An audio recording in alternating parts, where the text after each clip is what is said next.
Hey, Be Rooted family. My name is Sofia and I am one of the contributors.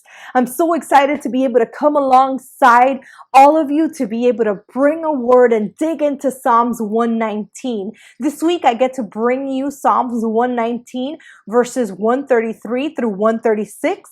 But one fun fact that I love about Psalm 119 is that it is the longest Psalms and it is the longest chapter in the Bible. It was written as a repetitive meditation on the beauty of God's word and how it helps us stay pure and grow in faith. We have to understand that back then, these psalmists didn't have the whole word. They didn't have personal copies like we do. They don't have the complete story, or they didn't have the complete story of scriptures like we do today.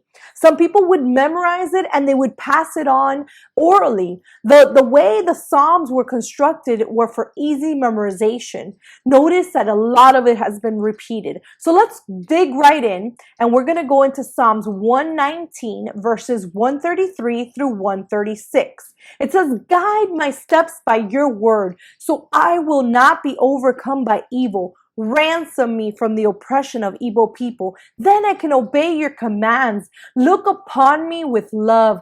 Teach me your decrees. Rivers of tears gush from my eyes because people disobey your instructions." So right off the bat, there was three things that stood out to me, or three words that stood out to me. The first one was guide my steps by your word. That word guide, in other translation, he writes direct my steps or order my steps. So he's asking the Lord for help, for guidance, to be able to get it right, to be able to not be overcome by evil. The second one was ransom me from the oppression of evil people. In other translations, it says deliver me, redeem me from the oppression of evil people. So he's surrounded by people like we are today that will have evil intent or evil, and even just pure evil. I mean, that's all we're surrounded for. But he's asking the Lord for deliverance, to ransom him. And the third thing that popped out to me was in verse 35, it says, "Look upon me with love.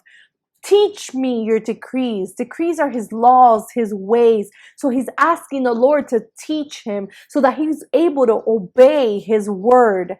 So these three things, he's looking for guidance, he's looking for deliverance, he's looking to obey the word. When we are in his word and led by his spirit, then sin has no control over us. So that's what we need to hold on to.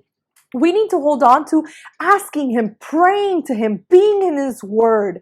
We should be in his word daily. It should be the first thing. Maybe, due to your schedule, you're not able to do it first thing, but make it a point to be in his word daily, because his word is alive.